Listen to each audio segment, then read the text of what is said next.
Pada kesempatan malam hari ini yang saya hormati dan saya muliakan, wabil khusus Tuan Arisan, Sohibul Arisan, Bapak Lapin beserta keluarga, dan Bapak Ibu sekalian jamaah takziah malam ke-7 almarhum Bapak Hendro Lukito bin Bambang Sutisno yang saya hormati dan saya muliakan.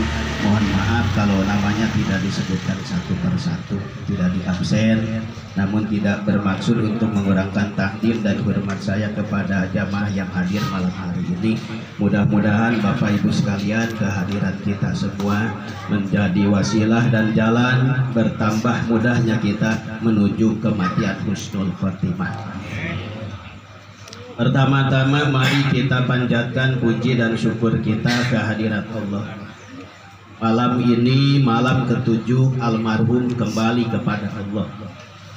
Dengan takdir, dengan kudrat dan iradat Allah, sampai pada masa dan batas waktu yang sudah ditentukan oleh Allah, berdasar kepada janji almarhum kepada Allah pada saat janin berusia 4 bulan di dalam kandungan ibundanya, di mana ditentukan ajalnya, ditentukan nasibnya, ditentukan kematiannya, ditentukan kehidupannya, ditentukan pasangannya, ditentukan di mana tempat tinggalnya, juga ditentukan di mana dia diwafatkan, dan ditentukan pula di mana dia akan dimakamkan.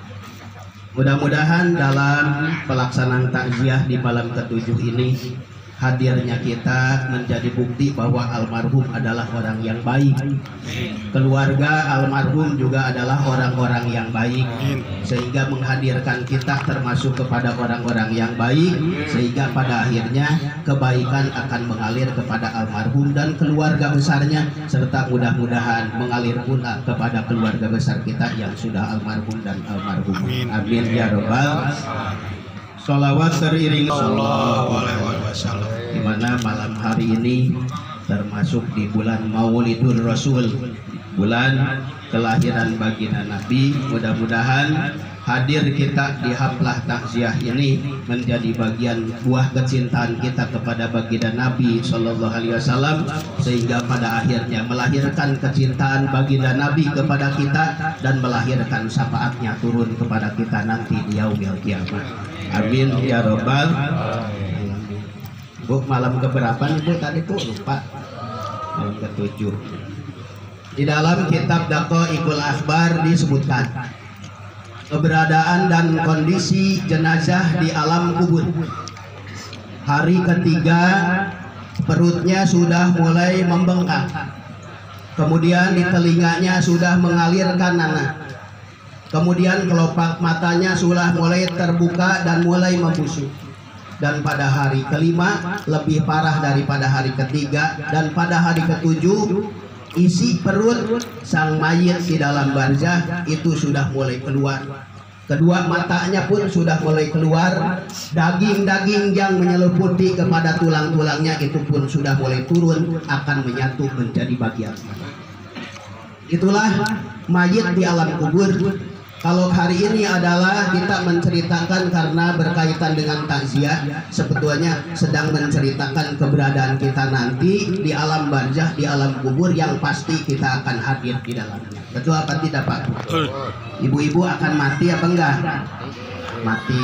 Kita akan mati. Mati. Meninggalkan semua yang pernah kita terima.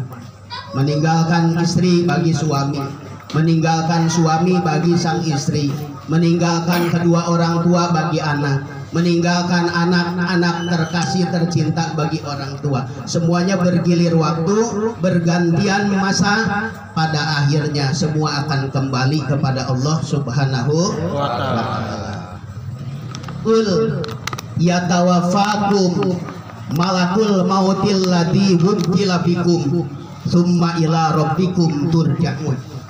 Katakan baginda Rasul yang agung, katakan Nabi Muhammad yang mulia, bahwa kalian itu akan diwafatkan, bahkan kalian itu akan dicabut ruhnya, bahkan kalian nanti akan disatukan kepada wujud penciptaan kalian yang awal berasal dari tanah, kemudian disatukan kembali menuju ke dalam tanah. malakul mautil ladzi wukila bikum, malakal maut yang mencabut ruh-ruh kita, malakal maut yang akan menghabiskan masa kehidupan kita. Kemudian malakal mautlah yang nanti akan memberhentikan napas kita.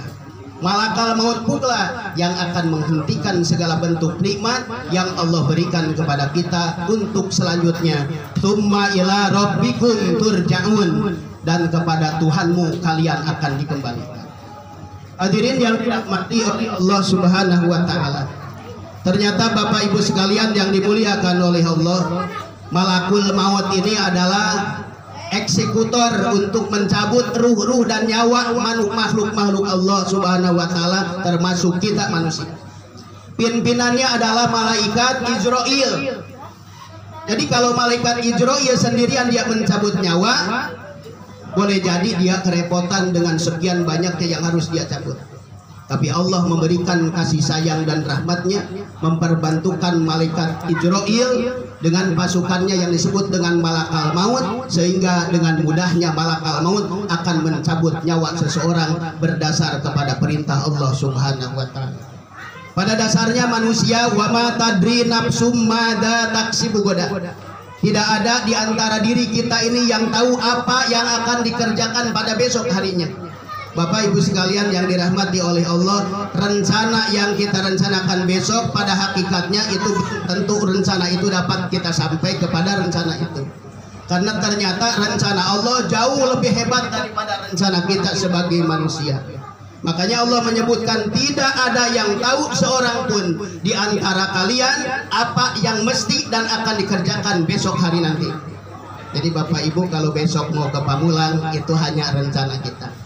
Karena sudah Allah tentukan di mana tempat kita akan dicabut ruh kita, di mana ditentukan tempat nanti di mana akan dimakamkan tempat kubur kita, dan juga di mana akhir kehidupan kita nanti akan diakhirkan.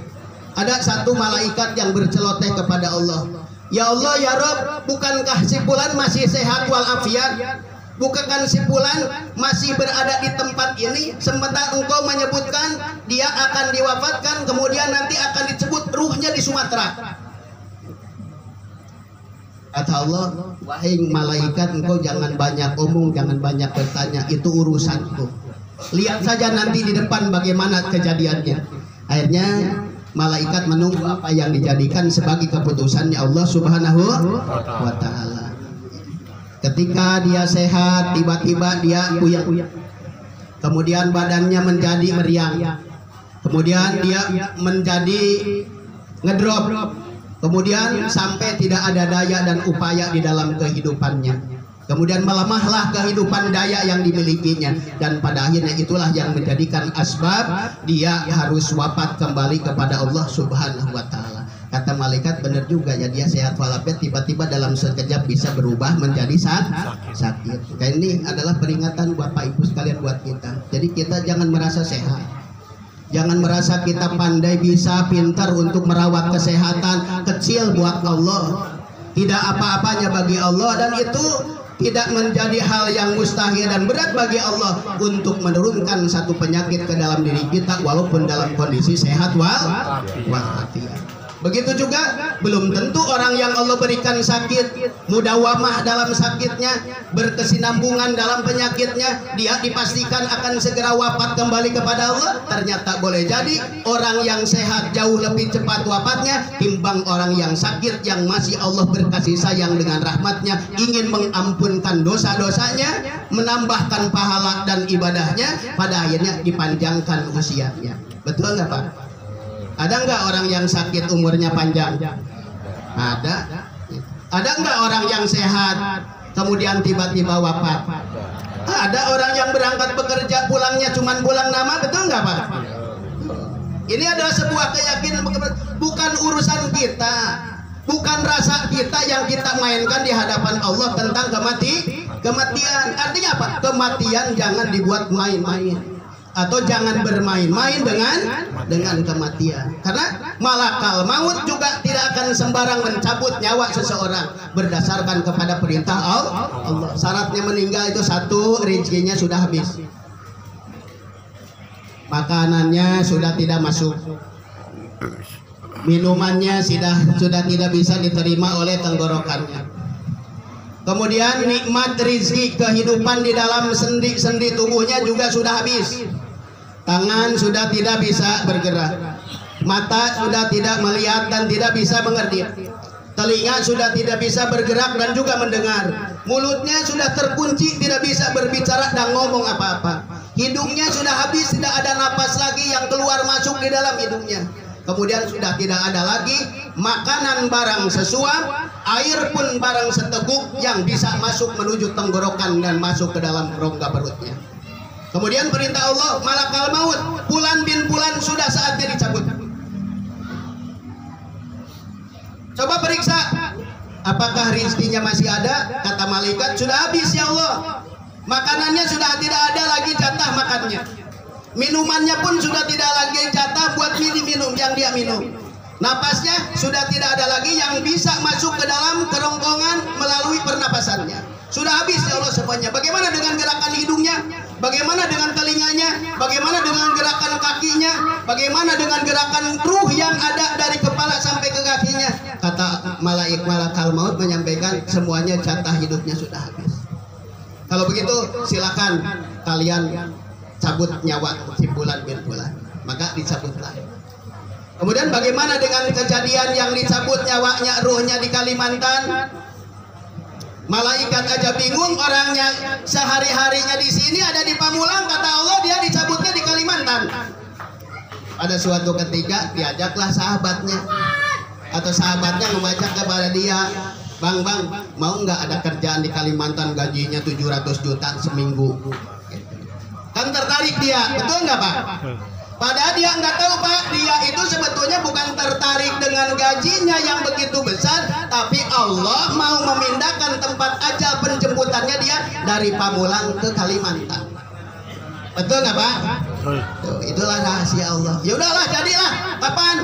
Nanti tanggal sekian kita berangkat. Itu dipersiapkanlah tuh tanggal sekian itu. Padahal Allah sudah memutuskan, dia itu ajalnya pada hari ini jam sekian, pukul sekian, lewat sekian, tempatnya di sini. Ketika berangkat kemudian sampailah di tempat itu, beberapa hari kemudian dia melakukan aktivitas pekerjaannya karena memang Allah memberikan kesempatan untuk bekerja sesuai dengan harapan yang dijanjikan sebelum dia berangkat. Ketika dia sampai, ajalnya sampai, keputusan Allah sudah sampai, rezeki kehidupannya sudah habis, maka malakal maut mencabut ruhnya berdasarkan perintah Allah Subhanahu wa Ta'ala. Itu entah karena apa yang menjadi wasilah syariat kematiannya, pada akhirnya dia wafat di sana. Inna lillahi wa inna ilaihi raji'un. Dikabarkanlah kematiannya kepada keluarga ahlinya di Pamulang. Assalamualaikum. Waalaikumsalam Pak. Gitu, kira-kira kalau menyampaikan urusan kematian senang apa tenang apa deg-degan, apa sedih apa sulit? Sulit kadang-kadang, yang ingat aja bisa jadi nggak ingat. Itu betul apa enggak Pak? Akhirnya sampailah. Nah karena memang Allah mentakdirkan dia harus dicabut ruhnya di Kalimantan, tapi Allah menentukan kematiannya dan tempat kuburnya ada di Pamulang. Cara apapun dia harus kembali ke Pamulang menuju tempat beristirahatnya yang terakhir, tapi pada hakikatnya bukan tempat terakhir dia berada di tempat itu, tapi dia berada di tempat yang baru untuk menikmati serta berada di alam yang baru, yakni alam barzakh atau alam kubur. Ini Bapak Ibu sekalian, kalau kita gambarkan kondisi seperti ini, kita doain almarhum Bapak Hendro Lukito. Pada hakikatnya kita ini sedang berusaha mendoakan kepada diri kita pribadi masing-masing. Makanya Bapak Ibu sekalian, saya tanya dan merasa alangkah indahnya malam ini, malam yang penuh dengan doa, malam yang penuh dengan bacaan ayat-ayat Al-Quran, malam yang penuh dengan kebaikan, yang insya Allah ini adalah rahasia Allah, kebaikan dan kasih sayangnya buat kita, yang nanti akan Allah hadirkan kepada kita. Amin ya Rabbal Alamin. Apa yang tadi kita hadirkan kepada almarhum dari doa dan bacaan terbaik kita untuk almarhum, pada hakikatnya adalah itulah yang akan Allah hadirkan kepada kita, yang terbaik buat kita pada saat kita nanti sudah almarhum. Artinya apa? Apa yang hari ini kita lakukan terhadap almarhum, itulah yang akan Allah balaskan nanti setelah kita menjadi almarhum. Kondisi kita saat ini tadi membaca dengan khusyuk, membaca dengan hudu, Allah hadirkan orang-orang yang ikhlas, khusyuk dan hudu membacakan doa dan ayat-ayat Al-Quran kepada kita yang sudah terbaring di alam barzah, sudah berada terbaring di alam kubur. Amin ya rabbal alamin. Bapak Ibu tadi semangat nggak bacaannya? Semangat. Khusyuk nggak? Insyaallah. Khusyuk. Ngantuk nggak? Ngantuk. Tuh, yang khusyuknya nanti Allah hadirkan yang khusyuk nanti orang ke tempat kita takziah. Amin ya rabbal Alamin. Nah, kalau tadi kita ngantuk, Pak, mohon maaf nanti balasannya sama, Pak. Nanti Allah hadirkan orang-orang yang ngantuk di tempat kita bertakziah. Gitu. Tujuannya apa? Balas, Allah itu membalas kita. Makanya Bapak Ibu sekalian, terbaik kita lakukan kepada siapapun, karena pada hakikatnya memang buat orang lain, tapi hakikatnya adalah buat diri kita pribadi masing-masing. Baca doa yang khusyuk, baca ayat Al-Quran yang baik, baca kebaikan, kirimkan kebaikan buat almarhum. Nanti Allah hadirkan kepada kita kebaikan-kebaikan yang pernah kita lakukan kepada almarhum dan kepada orang lain, sebagai balasan kita memberikan itu semua. Amin ya rabbal alamin. Mudah-mudahan panjang umurnya Bapak Ibu. Amin. Ya. Almarhum sudah wafat. Doa yang terbaik buat keluarganya adalah doa. Kemudian sodako yang akan membuat dia senang. Dari keluarganya, dari kerabat dekatnya, atas nama dia, atas nama almarhum.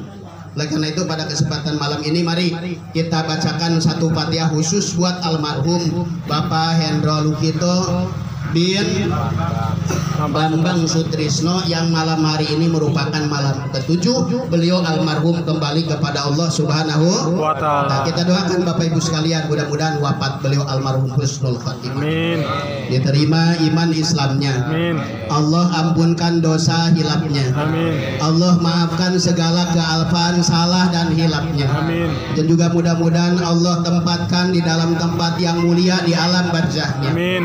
Allah bahagiakan almarhum di alam kuburnya dengan rahmat dan ridhonya. Kemudian Allah satukan dengan orang-orang yang soleh, Allah satukan bersama-sama orang yang baik, berada di dalam jannah surganya Allah Subhanahu wa Ta'ala. Keluarga yang ditinggalkan kita doakan bersama-sama, mudah-mudahan semua yang ditinggalkan oleh almarhum sehat walafiat. Amin. Diberkahkan rezekinya, dimudahkan urusannya. Amin. Banyak kebaikan-kebaikannya, dan mudah-mudahan Allah balas kebaikan malam hari ini sebagai pelaksana takziah malam ke-7 untuk almarhum, dan mudah-mudahan keluarga besar yang ditinggalkan diberikan kekuatan sabar tabah, ikhlas menghadapi ujian dan musibah yang Allah berikan. Dan kita yang hadir malam hari ini, mari kita ikhlaskan hati kita. Doa kita buat almarhum lahiriahnya, hakikatnya adalah doa itu adalah buat kita semuanya. Mudah-mudahan Allah balaskan dengan pintu-pintu kebaikan, rahmat dan ridhonya, dan menjadi wasilah akhir hayat kita nanti husnul khotimah, membawa iman Islam, membawa amal soleh dan nilai ibadah. Mudah-mudahan Allah wafatkan kita dalam keadaan baik. Mudah-mudahan Allah wafatkan kita dalam keadaan sedang beribadah. Mudah-mudahan Allah wafatkan kita berada dalam rahmat dan ridhonya, kembali penuh dengan jalan kemudahan, meninggalkan manfaat dan kebaikan, dan mudah-mudahan terkirim, tersalurkan kepada kita doa-doa terbaik, tersalurkan buat kita munajat-munajat yang istimewa yang hadir kepada kita di alam kubur, di alam barzah kita, sehingga membahagiakan kehidupan kita nanti di alam kubur. Amin ya rabbal alamin. Ala hadihin ya wa ala kulli niyatin sholihah wa ila hadratin nabiyina Muhammadir Rasulillah sallallahu alaihi wasallam wa ila hadrati ruhi almarhum Hendro Lukito bin Bambang Sutrisno usulihi wa furu'ihi wa ahli silsilati ajma'in, ghafarallahu ta'ala anhu wa anhum wa anzilir rahmah wal maghfirah wassalamah wal afwa wal afiyah alaihi wa alaihim wa alaina al-fatihah. A'udzu billahi minasy syaithanir rajim. Bismillahirrahmanirrahim. Alhamdulillahi rabbil alamin. Ar-Rahmanir Rahim Maliki Yaumiddin Iyyaka na'budu wa iyyaka nasta'in Ihdinas siratal mustaqim Siratal ladzina an'amta 'alaihim ghairil maghdubi 'alaihim waladdallin. Amin amin ya rabbal alamin. Terakhir, almarhum wafat kepada Allah kembali. Mari kita jadikan nasihat buat kita pribadi masing-masing. Mari kita jadikan iktibar bahwa almarhum kembali kepada Allah hanya untuk membuktikan bahwa yang disampaikan Allah dalam firman-Nya itu benar, bahwa yang disampaikan oleh Nabi Yuna, Nabi kita Nabi Muhammad SAW dalam hadis-hadisnya itu juga benar, bahwa orang yang hidup itu pasti akan menghadapi kematiannya, kemudian dia akan dikembalikan kepada Allah Rabb-Nya.